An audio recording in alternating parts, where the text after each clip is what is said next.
Good evening, ladies and gentlemen. Welcome at BMC at the mustMEET Composer Series, organized by the Péter Szűcs Contemporary Music Foundation. And I'm very happy to welcome Magnus Lindberg here, who is working with composers and conductors during the week, and there will be a great concert in the next weekend. And we are really happy that so many of yours are here. I mean, even if there is this extreme heat out, so you could choose to go to the beach, but it's quite cool here. Let's start at the beginnings. How did you get to music, and how did you get to composition, coming from a non-musician family? Yes, good evening. My father bought me an accordion when I was 6, and I started to play, and I started to compose. So my first pieces still existing are from the age of 7. So I have tangos and polkas and waltzes, etc. from that age. So somehow composition was natural, even if the background in our family is non-musicians. My grandfather was a sailor, and they are fishermen, all sailors. My father, in the 1950s, early on, when IBM came to Finland, he joined the company and worked for IBM more than 30 years. So computers were around from his job. I saw them. We were lucky in the sense that my mother, she used to run the kindergarten of the Nokia cable factory, not the Nokia phone, but it's the same company in the old days.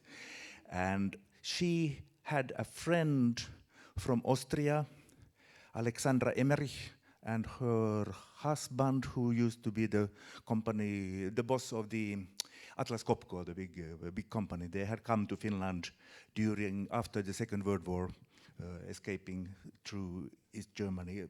Arriving in Finland, she was a diploma pianist from Vienna from the time before the war, and she was teaching my mother piano because she had to play for the kids the songs, and she wanted to be able to do that. This lady heard me practicing the accordion backstage at home, not backstage, but in another room.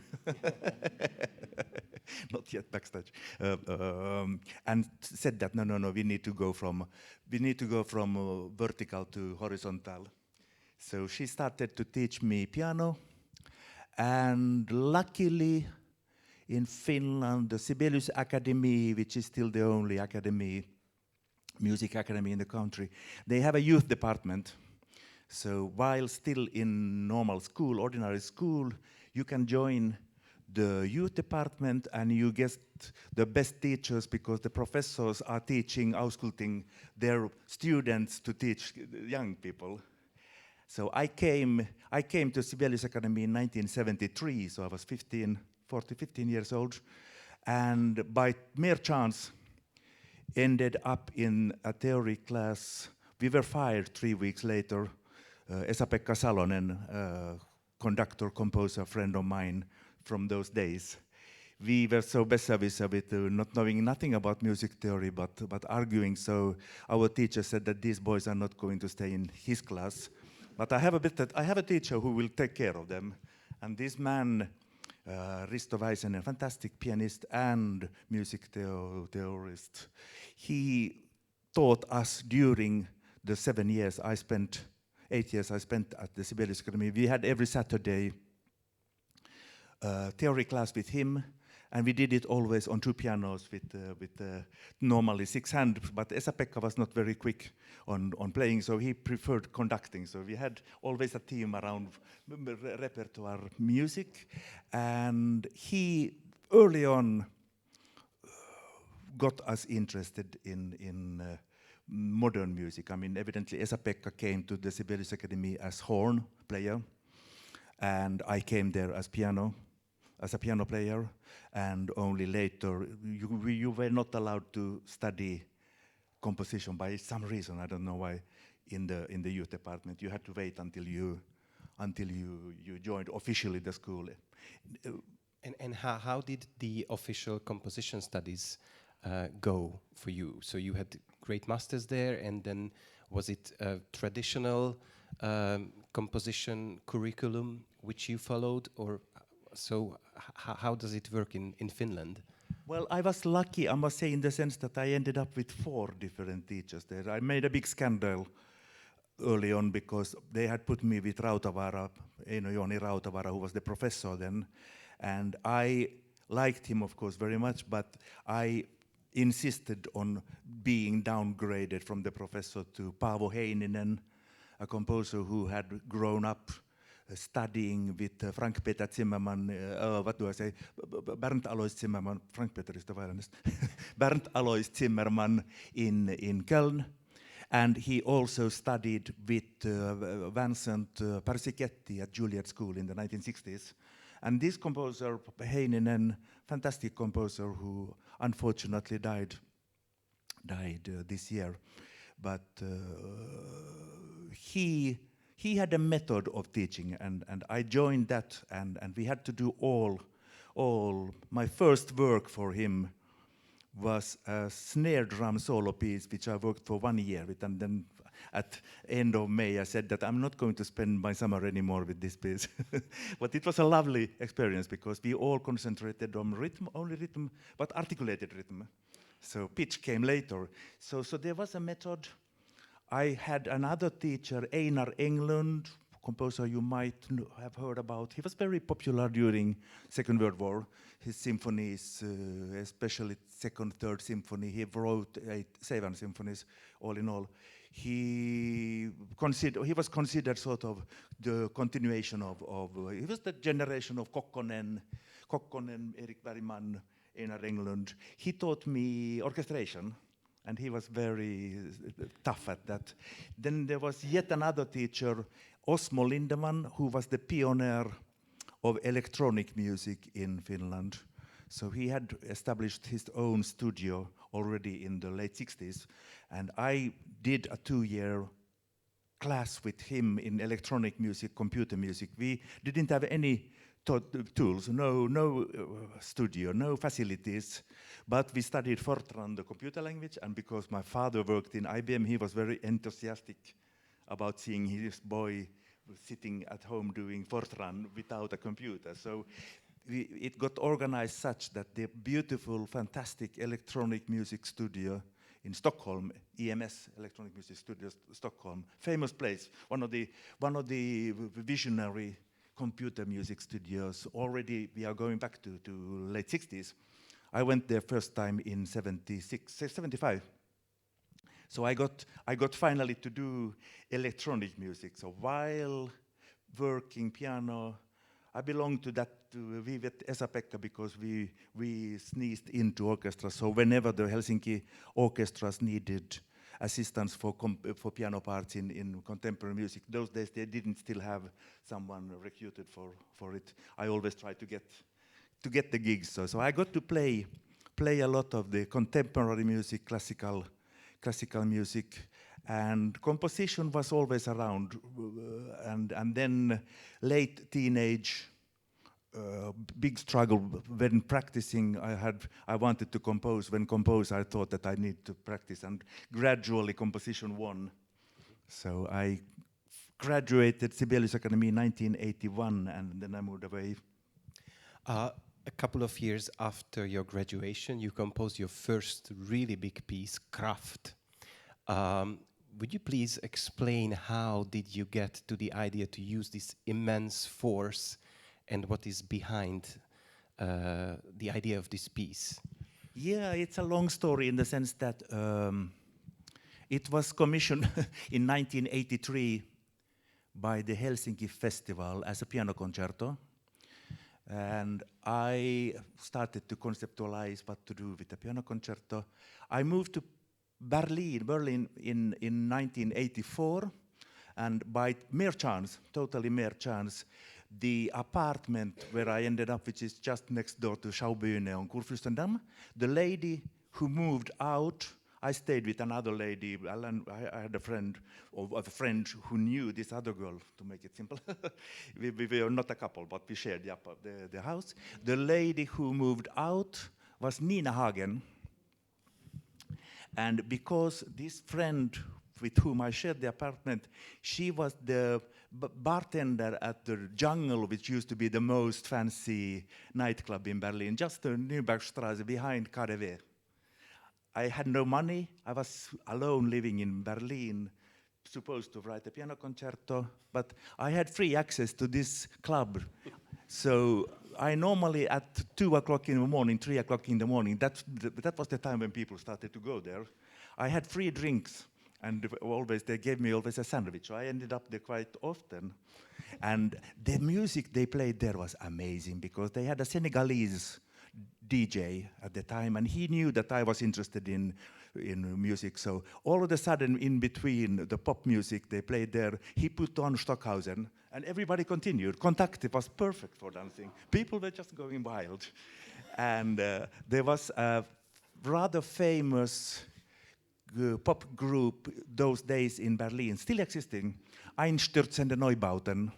This group, and they played in various small clubs, and I was white of being jello, because this is the famous group playing with the street drills, etc. No, industrial noise.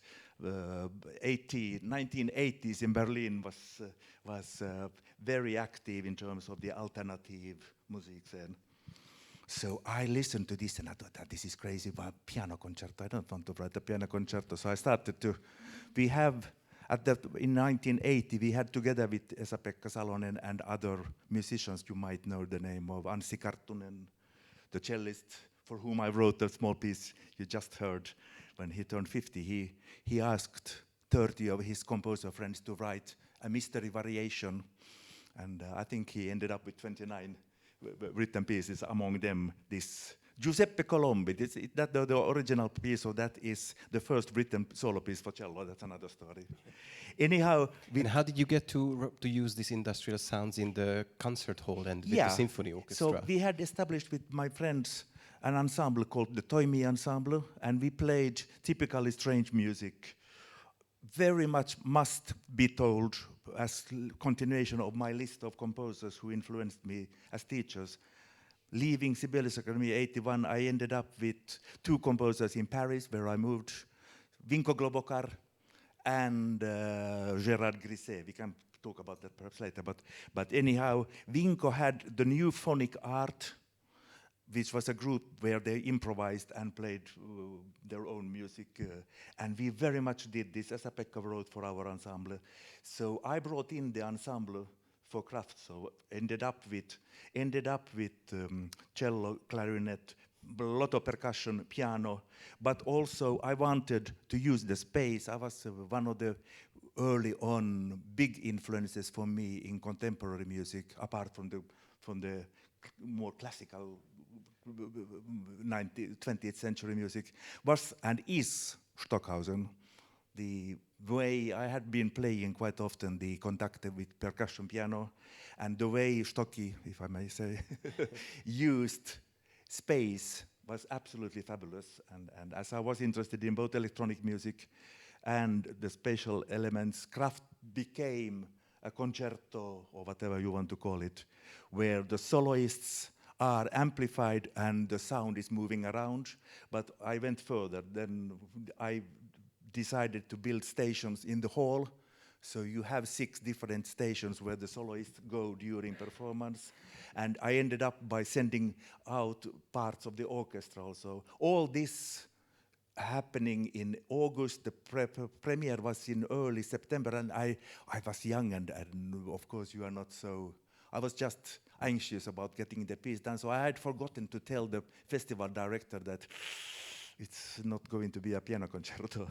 So 3 days before rehearsal start, we finally called Veijo Varpio, the director, and said that you will expect a little bit more soloists and you need to bring in all the scrap. And how many percussion instruments do you use? It's immense, because the orchestra players, already without the soloists, they have 120 instruments. But then the solo group, which the 2 main percussion soloists plus the 4 in the band, we have timpani, big timpani part, but with electric drums and with rototoms, etc., so all the layers. And then to make it industrial in the Einstürzende Neubauten, world, I decided that we need always local scrap. So craft before starting the preparation of a production, you need to go in the town, find a scrapyard and ask for a good price for borrowing scrap, because if they ask per kilo, it's expensive. But anyhow, the piece changed quite a lot from where I started, and for myself it was fascinating because it was definitely one of those changes in life, rite of passage changes in life, where the influence of the Berlin and getting to see a scenery or music which I didn't know about. I never went into pop music. I like pop music, no problem, or strange pop music rather. I listen to Japanese techno and all these kind of things. That's nice. You can always steal good ideas. But craft was very important, and I'm sure it got washed over with the Berlin active music life.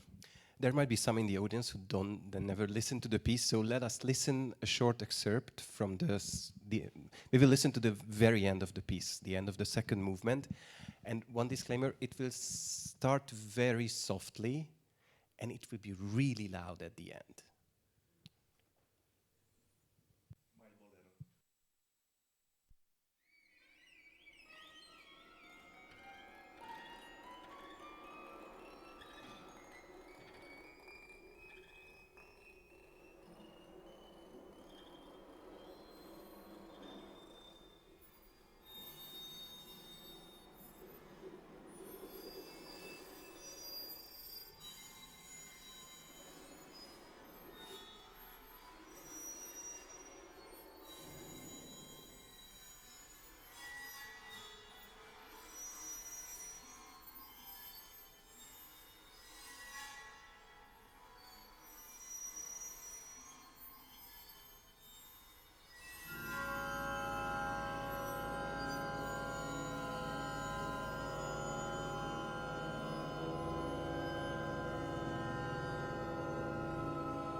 Um, you could feel the craft.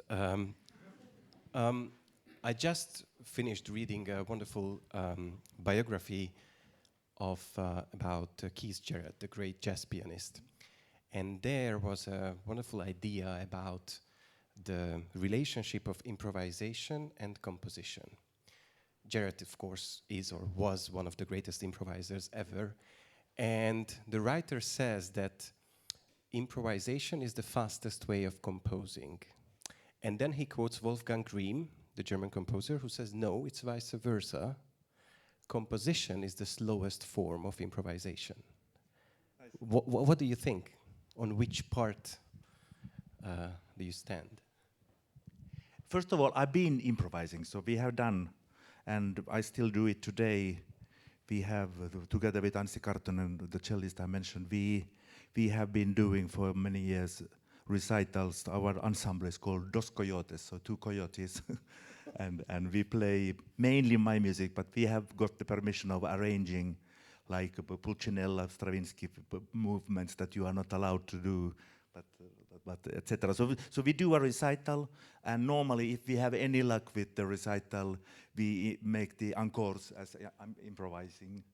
And we have now more recently, we have expanded the ensemble. It's not really so that we would exist, but we do concerts called the Tres Coyotes. And this happens to be together with a bass player called John Paul Jones, that some of you might remember. He was the famous Led Zeppelin bassist. And John is still active as a composer today. He was the guy who made all the arrangements of the Led Zeppelin albums. And today we have been doing concerts together with John, Anssi and me, and we don't even rehearse. We don't even make a dress rehearsal. We just do a sound check. We have been playing. It's nice having every now and then the occasion to join festivals that you wouldn't do. So we did in the Torino Jazz Festival. Having me ended up in a jazz festival, I would never have thought. But anyhow, with John's pondus there, we had a full house and we just do improvisation. And it is fun, it is great. But how does it affect your compositional work? The work together with the ensemble, our laboratory, the Toimi was very important because among the repertoire we played, we did also plenty of the Stockhausen. We put together the Microphony 1, the fantastic piece for tam-tam and 6 players. And you spend months studying. You have to write the piece basically out of the rules, etc. Plus minus, Stockhausen we did a lot and these kind of things. So I had connection to the improvisation. Then to somehow balance it, my own composition was highly theoretical from the start.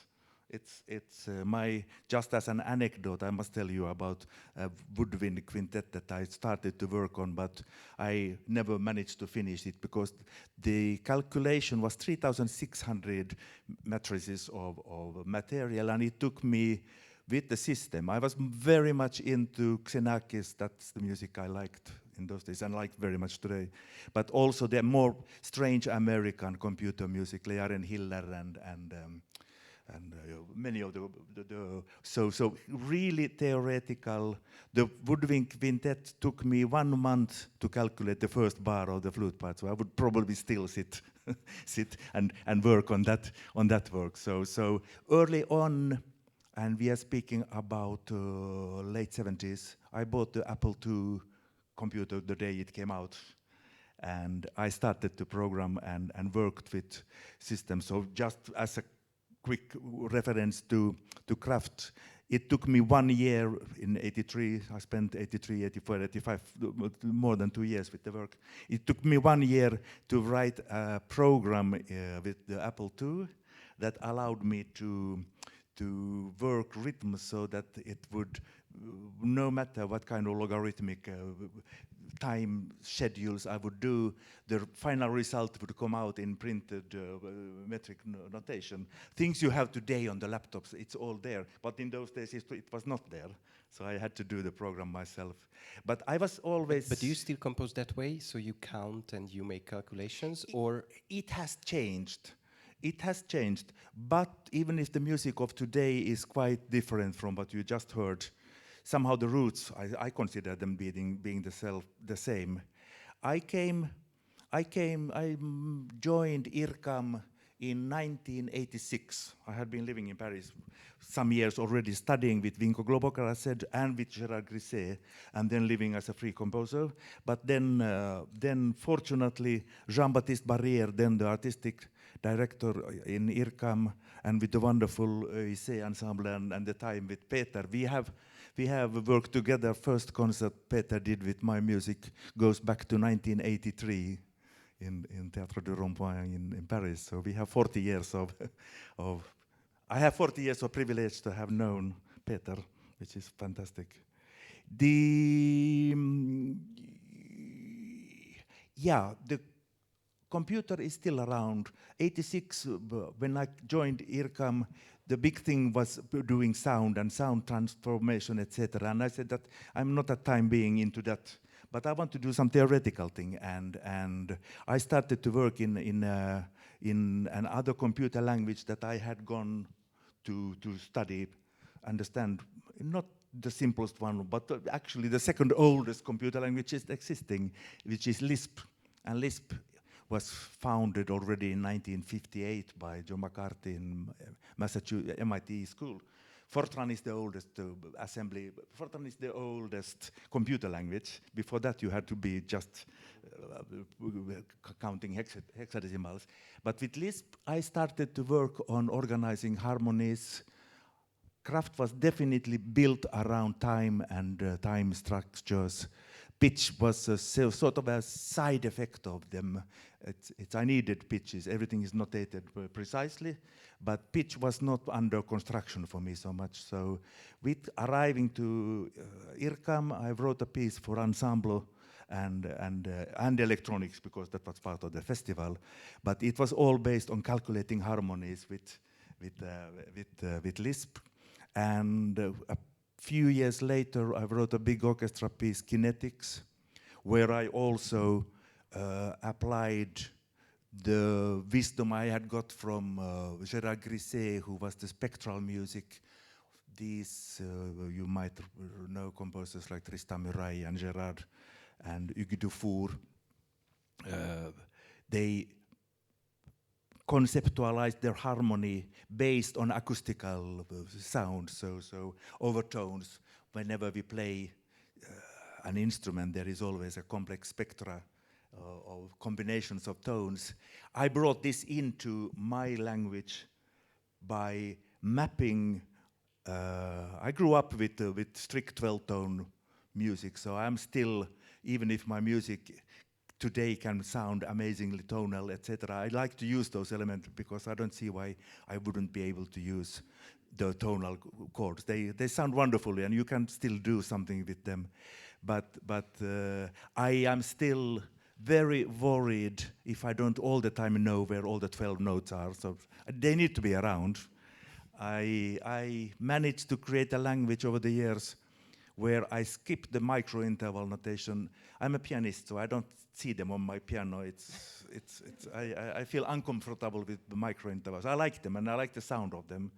There is another reason why micro-intervallic music, for me, turned out complicated. I like fast music, and especially symphony orchestra. If you write fast things with micro-intervals, it's complicated. I don't say it's impossible, but it's complicated.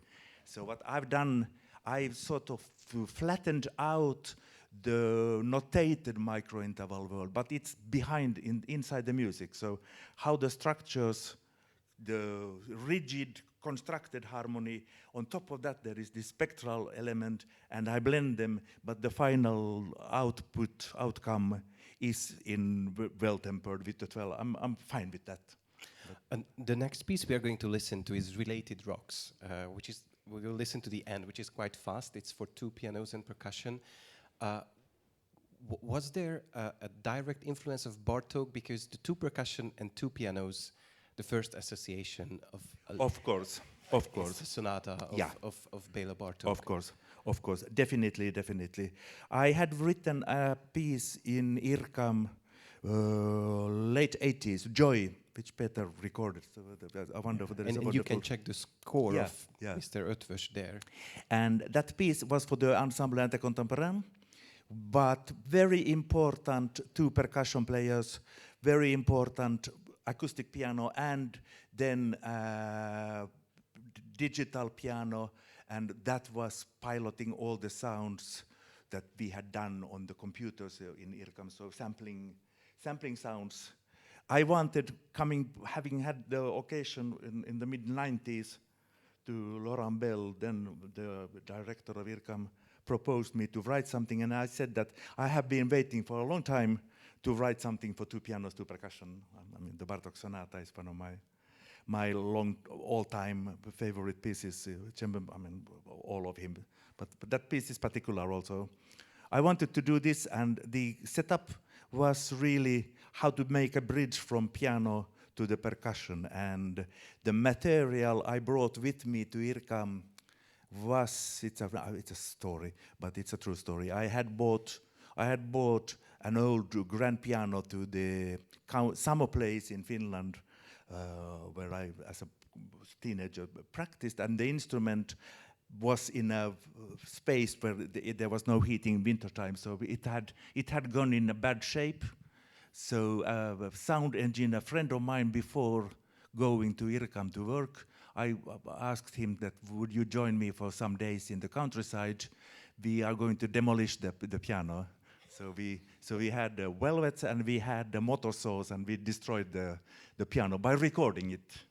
And that material, all that material, I brought on tape, digital tape, that in those days, to IRCAM, and then treated it with the computer. So the final piece of Related Rocks is definitely the acoustic percussion, two players, big, both vibraphone, both marimba part, but also a big kiosk around, and then the two piano players, normal piano, but then both of them have also a MIDI keyboard on top of the piano. So it's a virtuoso piece for the players, because you play on two keyboards, but you also have 2 feet for pedaling the normal piano, plus pedaling the samples and changing the samples. So this was. So let's listen to the end of this piece, Related Rocks, and it will be performed in this recording, which is a video recording by members of Ensemble Intercontemporain.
You mentioned a lot of influences you had from contemporary music, from Grisey to Stockhausen to Einstürzen, the Neubauten.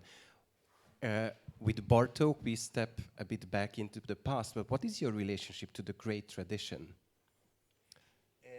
For example, when you write, I don't know, a violin concerto, because if you write a big piece entitled Kraft, no one really associates on anything. But if you write a violin concerto, or a cello concerto, or a piano concerto, there is a bunch of pieces in the repertory. I like music, so I've been listening what to... a surprise. Yeah. Well, you can create it also in this strange business. but I like the repertoire, and I like to be aware of the repertoire. And I've come a long way, style-wise, from Kraft to today, even if I think that I mentally think that I didn't change aesthetics, but evidently the result is different from those days. I like tradition, as long as tradition sort of speaks to you as a platform to go on somewhere. I always thought about the wonderful notation we have of music, and we can go crazy with trying to be precise with notation, which many composers did, and good, and for good and for bad. But I still think that it's so rich what we have, and depending on the orchestras, the great orchestra of people who spend all their life playing together and refining a sound and coming together with, we have the Philadelphia Orchestra string sound. They are proud of it, and I think that all is amazing. So I personally quite early on felt somehow most confident with writing for orchestra. And of course, with orchestra, you can go compromise free and do exactly what you intend to do, and so. But I think it's even more interesting with orchestra is also think about the practicality, meaning that you can design and draw your skyscrapers, but someone is going to work in those skyscrapers. So also somehow notation and staccato. What is staccato? It's just a collection of ideas for how do you do staccato. What is mezzo forte? What is mezzo piano? We agree on those. So I came to go back in looking how music was put together, and when you are young, you are sort of radical, and you cut with the tradition. For me, at least, the more I came back to this music, and I'm sure it also it's due to circumstances, because the people I've been hanging out with, friends, many conductors. I spent so much time together with Esa-Pekka Salonen, Oliver Nassen, British fantastic composer, conductor, and many others, and we always spoke and thought about classical music, and someone was doing the Beethoven fiddle concerto next week, and then we spent. I wanted to know those pieces, and my background is also I used to be the piano the repetitor for the famous Jorma Panula conducting class, so we had to get used to play all these pieces. So it was fantastic. I assisted the classes when Jukka-Pekka Saraste, Osmo Vänskä, and Esa-Pekka was there, and there was Jussi Jalas, who was the famous authority of Sibelius symphonies long time ago. We had second symphony, Sibelius, one weekend, and it's not very easy Prima Vista music, Sibelius. It's strange. So when the young conductors were conducting for the first time Sibelius, we played whatever, and the professor Saljala said, look at that. You have not prepared enough, and then he took the baton and conducted, and by that time we had learned the piece already. And then he said, look, when you know the piece, then... Anyhow. We are going to listen to an excerpt from your violin concerto written in 2006, and there is a big difference between the musical language of this violin concerto, your pieces written in the 2000s, compared to Kraft and compared to your pieces in the 80s. Yeah. How would you, if you will, because it's not your task to analyze yourself, but I'm really interested in how you explain this change. Did you felt ever that you know, you want to get rid of the, I don't know, the pressure of music history. You have to go forward, you have to go progressive. And there was this kind of feeling in the 1950s and 60s and 70s, and a lot of composers in the 70s changed their minds. Yeah. So where would you put yourself? It's a huge question. Definitely the climate, when I studied in the 1970s, when I entered the Sibelius Academy, if you worked with major triads, you were not allowed to the composition class. So it was still a time when it was rather black and white. And like the piano keys. Yeah, absolutely. And I felt always sort of awkward and jealous. Why cannot we use those tonal big chords, Mahler, etc.? Because I mean, the simpler you put notes in connection towards the spectral or octave being the most sonorous element, then on top of that you put a fifth and then a fourth. C major sounds huge in an orchestra because it resonates. Every instrument gets more out of it than around. I love the clusters. Oh, sorry, I love the clusters. So don't worry. I'm not against the dense harmonies, etc. But I always felt, why cannot I use that part of music? Why would I have to turn postmodern to use them? So my big task, and really the thing that for me is the most essential, has been to organize my music through harmony. Harmony is definitely the way I structure music, and I have a huge setup on my computer in Lisp where I use the set theory, so I can combine whatever, and I always get tags for them. I use old mechanism, but today I'm working very much with how chord progression. What predicts chord progressions? Why is it better to go from one chord to another than from that chord to another? And I'm so jealous about the functional music, because functional music, the tonal music, which still is a model that we have not overpassed. I'm terrible to say in front of composers this, but I think the universality of that is extreme. But for me, the secret with tonal music glory is the fact that a chord doesn't take its expression isolated. It takes it from where it comes and where it is going. So the functionality of harmony is what is important. That's why when we end up with Wagner, and you are always in transition from one chord to another in his late music, the functionality is starting to break up.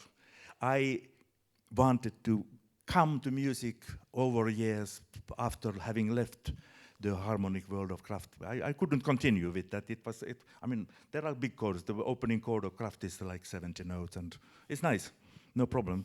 But I wanted to swim into making it possible in my style to go from a C major chord towards the cluster. And I consider it like a floating point scale. It's just a matter of tension. And I want it to be such that even if the music is absolutely atonal, chromatic, cluster, whatever you name it, and then I go to the tonal, there was not a change. It's just like the colors. So that is the big task I'm working on still today. I'm trying to understand how harmonies function, and I work today with the computer. Lisp was the first artificial intelligence language. What I do, I set up rules. I'm interested in grammar. I'm interested in theory. So I can spend now during the COVID. I just literally finished yesterday before coming here. I finished my third piano concerto. Because of the COVID, it was meant to be played in Beijing already summer 20. It took me 22 months to finish, because I gave myself so much time just looking for going deep into the theory of harmony. And this time it's a lot about, you set up certain rules for chords, how they progress, and then the computer is not composing, but computer sorts out of looking into trees. So if anybody of you work with computers, looking into trees, that's where we run quickly into big calculation and all this that is today in the computer games, they are very advanced with that. I'm serious. I'm not interested in computer games. Composition is my Sudoku. I'm happy with that. But I'm interested in the theory they do and programming. And even if I am not a professional programmer, I managed to write Lisp and you do these recursive functions. So a function starts to look for combinations, and then if the rules constraints don't function, then you have to go backtrack. You go back and you find. So I have at home, I have, believe it or not, but I have 20 Mac 2s.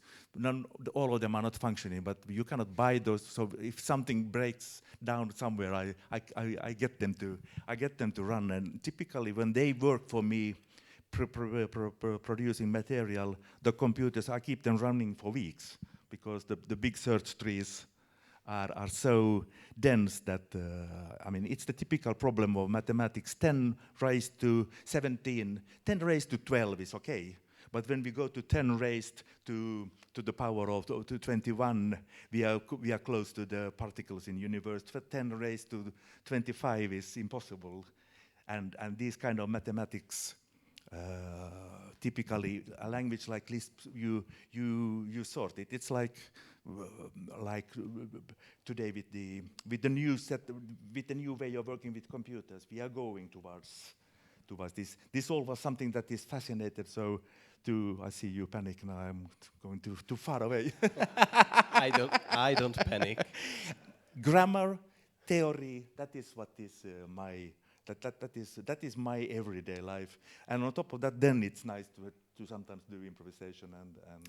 Yeah, let us listen to an excerpt of your violin concerto. But what interests me, and please answer it after we will listen to it, is that as a listener or listeners, I'm not sure they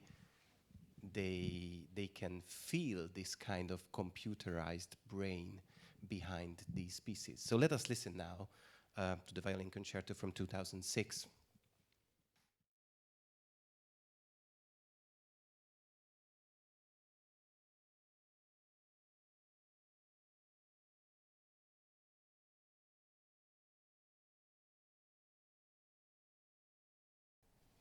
Last movement, third movement. Almost. So, I don't think a listener can hear all this, like what is.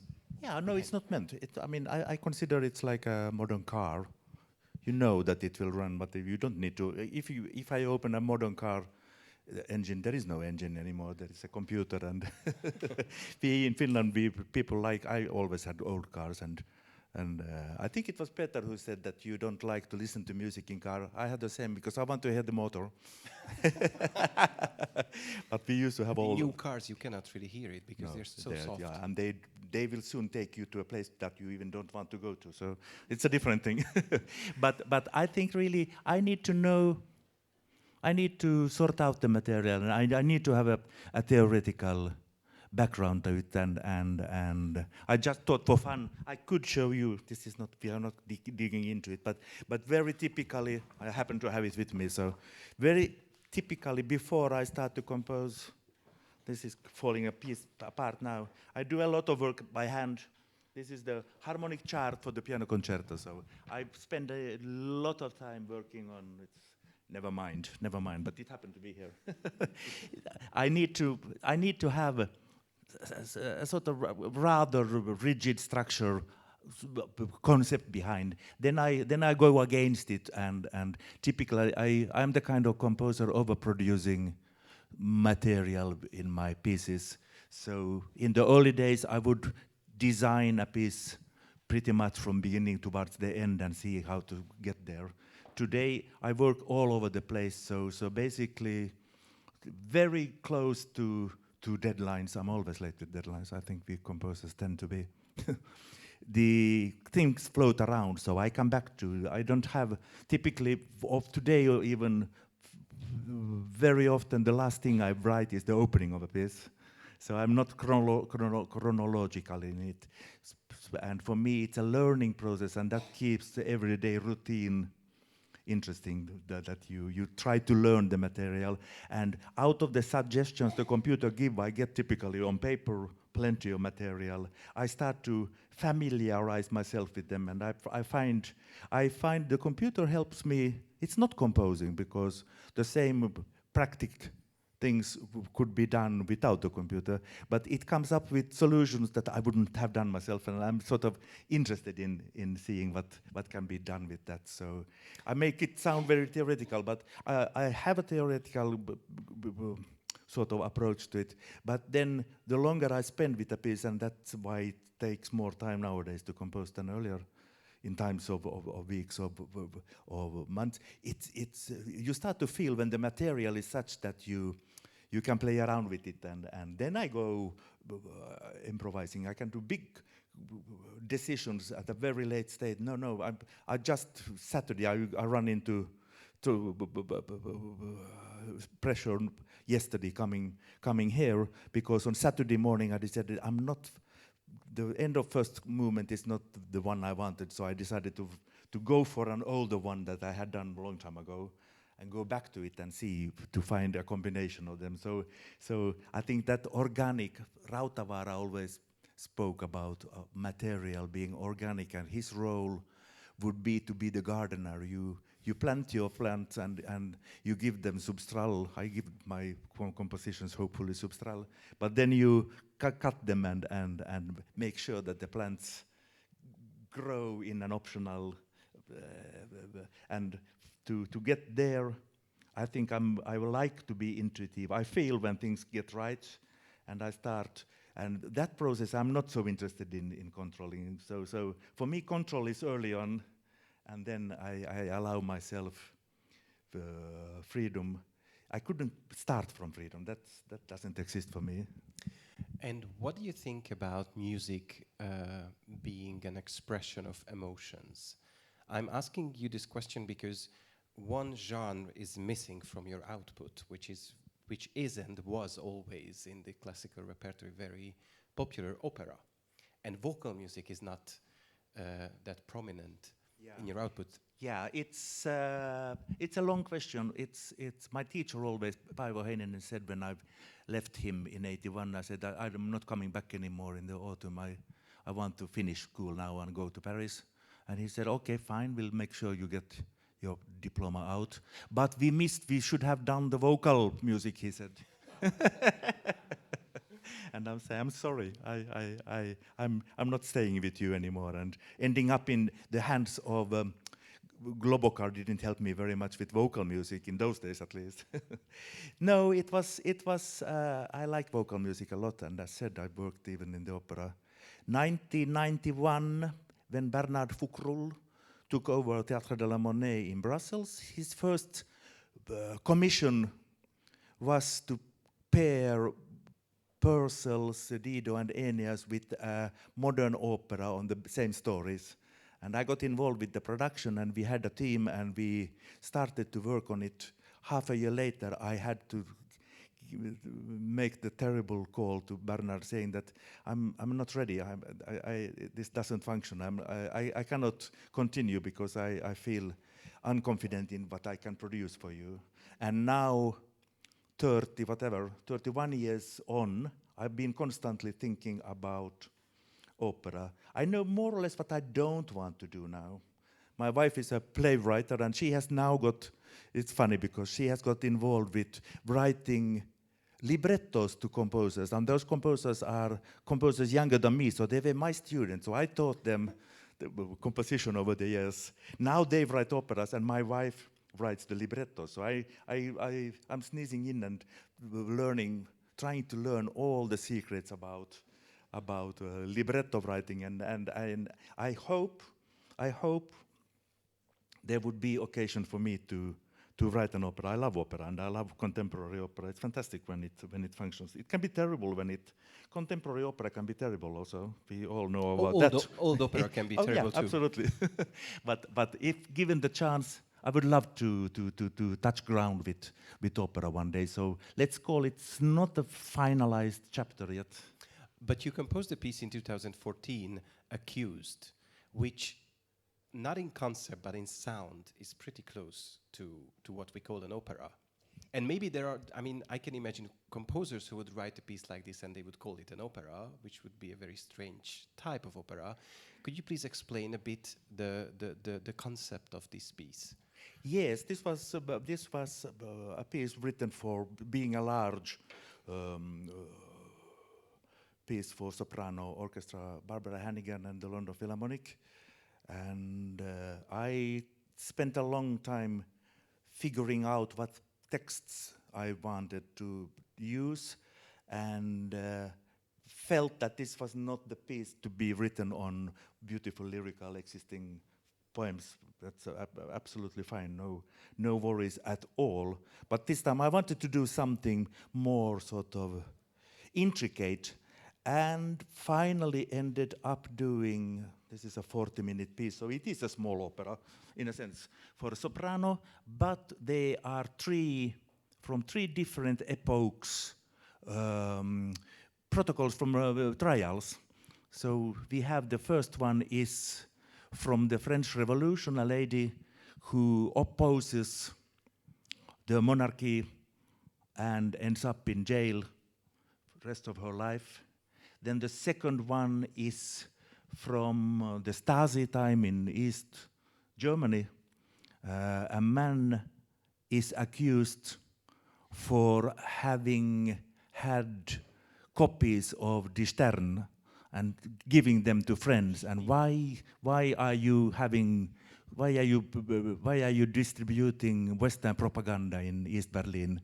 And they come back to him and charge him for this. Then the third text is more recent. It's help me, my brain has talked so much. What is the name of the guy who ended up a whistleblower who the WikiLeaks, Julian Assange, still being in trouble, but the guy who changed I sex. call it, but you will see his name, her name actually. My brain is tired. I know the name. In 3 minutes it will be there. Don't worry. But anyhow, these are all existing protocols, and it was Boozy had trouble cleaning the third one. The FBI, Janice Suskind had to sort it out. Finally, we found it on internet, and because of someone having dropped it on internet, it then legally was public domain. So the rights got cleaned, but it was the trouble. Anyhow, the three texts are all with judge and with the victim, but I only have one singer, so she is singing the questions and the answers, and it's all about the absurdity of freedom of speech. The three texts from different epochs. I'm not now judging anything about WikiLeaks here in front of you, but the text Julian Assange and his mates came out with were texts involved with very complicated American army issues that I have to be careful. I want to no, we don't go political. No. We are going to listen to the very end of the second movement. So this German text and the Stasi accusing someone of having a West German newspaper, and then the start of the third part with this American interrogation.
Protokoll selbst gelesen. Der Inhalt desselben entspricht in allen seinen Teilen den von mir gemachten Aussagen. Alle Worte sind darin richtig.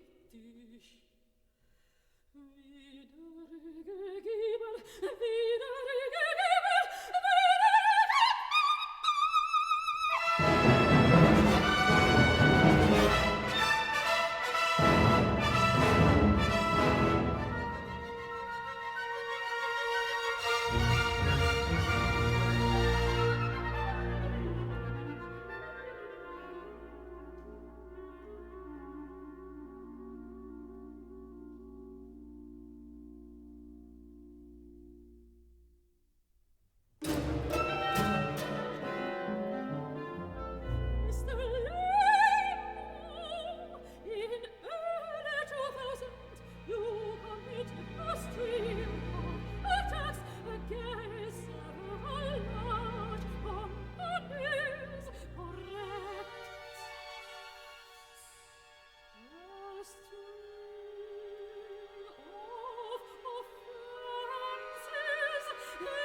and so on. So I think it's really pretty close to an opera. It's an operatic world, yeah, definitely. Yes. I mean, there is a plot going on, hopefully, in that case. Let me propose you a very sensitive question. What is your relationship to performers? do you let your pieces go and live their lives, or are you like a very strict father who tries to follow their footsteps? It's interesting. I mean, with the experience, you would assume that you would hit the target easier today. Funnily enough, for me, the correction lists I do in premieres are longer and longer. And that's, of course, always the scary thing with first performances is that you don't know the piece auditively yourself. So you might end up panicking and wanting to control this and that. But over the years, I've tried to develop a method where I can be efficient, because if the conductor is asking the trombone sections to play piano and it's written forte, I think it's better to write piano. We don't have time to talk about those things. So the less talking about elements that you as a composer can get into the score, the better. Then you can talk about the real things, of course, and especially you can show the real things. So I'm very sensitive to performance, and I've been lucky to work with wonderful players and conductors, musicians, and I try to really be efficient with this. I spent 3 years together with Alan Gilbert with the New York Philharmonic, and that 2009 till 12. Those very important years for me, because we had a system, because rehearsal time is on guard. We had a system that I make lists of correction, then we meet after rehearsal with Alan, agree on it, and then I bring it to the library. And the librarians pencil it in, so sometimes they sat there long into the night, helping, sorting out. And I got very used to that method, so it allows me to fix things. I also stick to the old truth, which is, first of all, my orchestration tend to be quite dense, so that I know that is something I should be sometimes more aware of. And I try to do it. But the old Mahler wisdom, put in what you think of your music to be. It's easy to cut out, so you just erasing something.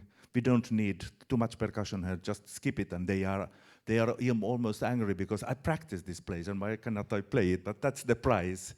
Adding in rehearsals for orchestra is pretty much impossible. At least big changes. Asking bass clarinet to play the same as bassoon, these 15 bars. They are expensive changes. So this said, I go, and I've also been privileged and lucky that I have pieces that typically in first, second season get played. So I hear different productions, and that's also one thing that one should be aware of. If you panic, you run away with first rehearsal and you might change too many things. Wait for second production and do still corrections. So all this said, I follow up pieces quite some time, and I try to fix what I can fix, and I don't like overnotation more than necessary, but I do like, of course, articulations and dynamics, and they're difficult. When do you go relative? When are you absolute? Of course, in a tutti, if you write each player a different dynamic, it might look funny. But there are moments in music when you have to do it. It's better to say mezzo forte, poco forte, ben forte, whatever, if you can sort out things. So it's case sensitive also, what kind of things. All these I do, and then I'm lucky with the old setup of my publisher. They have old school Boozy and Hawkes, old school proofreading. They make sure that all things changed in material during early productions get moved on to new material, and the old matricals are demolished so that they don't show up. That's the worst thing we have in music, everyday business. You come to rehearsals where it turns out that the musicians and the conductor don't have the same material. That we don't like that. We don't like that. And in cities like New York or London. In London, it's impossible. Many of the big concerts they do with one rehearsal plus dress, which is crazy. I've worked 3 years with Vladimir Yurovsky, and that's the London Philharmonic Orchestra. They give more rehearsals, so that was very nice. London Orchestra's first rehearsal, the sight reading in London is phenomenal. So it's pretty much their first rehearsal.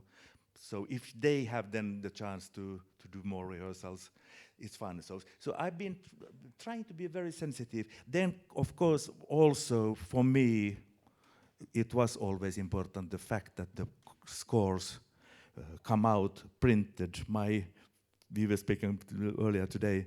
The very first 2 scores I ever bought were Bartók Concerto for Orchestra, the Brown, Boosey and Hawkes pocket score, HPS series, and then Beethoven Eroica.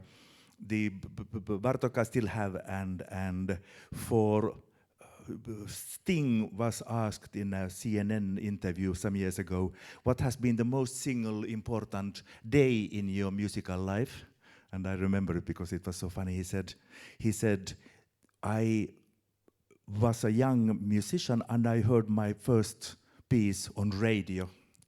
That was his important moment. And for me, very much, the very first Boosey and Hawkes Brown score that came home with post to me, that moment felt that I saw my name, and then you think about we all have the rite of spring in your shelf, and so that stage of a piece, then when it's printed, it's there.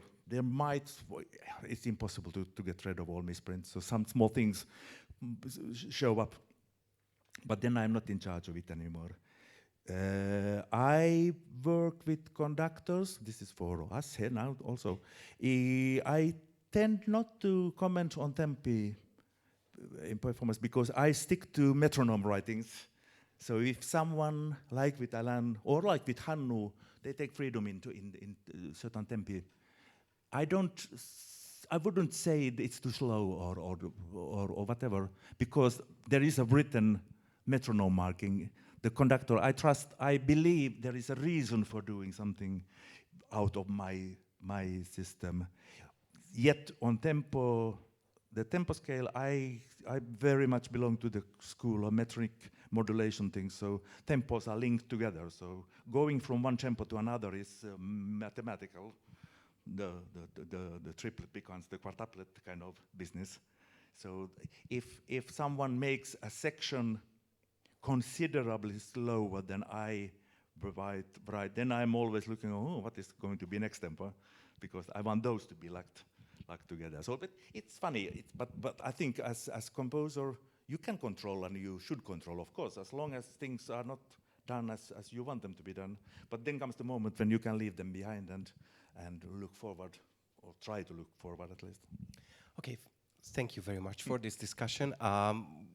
I would be happy to talk to you for hours, but I think time is over, and we have one more music, a live performance of an earlier piece of yours, Steamboat Bill Jr., which was inspired by a movie. Would you please explain it? Yes, we all know certainly Buster Keaton's fantastic Steamboat Bill Jr. movie, silent movie. If you have not seen it, please go and see it. It's one of the ingenious movies, all-time ingenious movies. It's about, the story is, I'll quickly tell you the story. It's about Buster Keaton having a steamboat on Mississippi River, and one day there comes a rival company with a much bigger boat, and hence Buster Keaton has no clients anymore, no passengers, he's alone. The big company won, but he still insists on keeping his steamboat afloat, and he manages, even he don't have any sailors on board anymore, he's alone, but with ropes he manages to keep the whole thing floating. So he's steering, and this is absolutely, I mean, he was an acrobat. If Chaplin was another type of actor, Buster Keaton was definitely an acrobat. When my friends Kari Kriikku and Anssi Karttunen in the early 90s decided that they would like to do concerts with clarinet and cello, and they realized that there is very limited repertoire. They asked me, among other composers, to write for them something, and I came up with this piece, and I thought about it and talked about it then, that this is actually an orchestra piece. The piece is really, it happens to be for clarinet and cello, but it's an orchestra piece. It's a piece written for an orchestra on tour, and this very particular day, something happens with both of the coaches, the buses, so only one clarinet player and only one cellist end up on stage for time for concert. But we have a wind section and we have a string section. So they stand for taking care of the whole wind section and string section. And when I thought about this, then I felt that, okay, I can steal a title from Buster Keaton. It's an eloge to Buster Keaton. I love his movies. Go and see it if you have not. Yes, but when we talked about, because there are some performances of this piece with screening behind, and then there was this small discussion like, okay, what should we put it there? Because there is another very famous movie entitled Steamboat Bill Jr., which is the very first Walt Disney cartoon with Mickey Mouse. Yeah. And then you said that you would prefer this cartoon screened behind this performance. Why? I think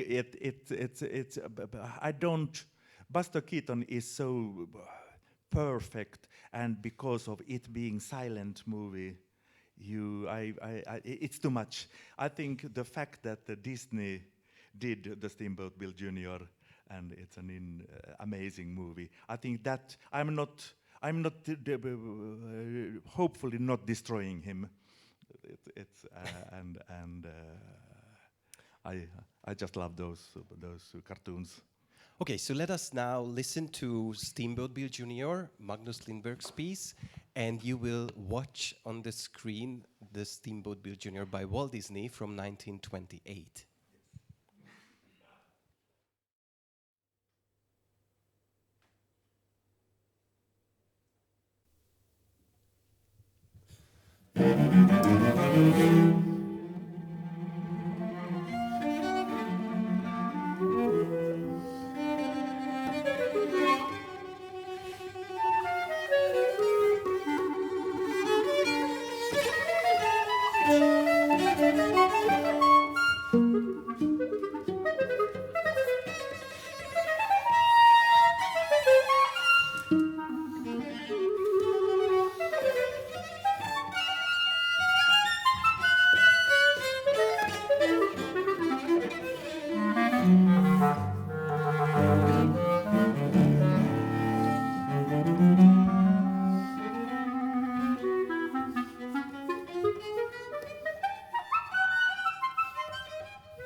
Thank you.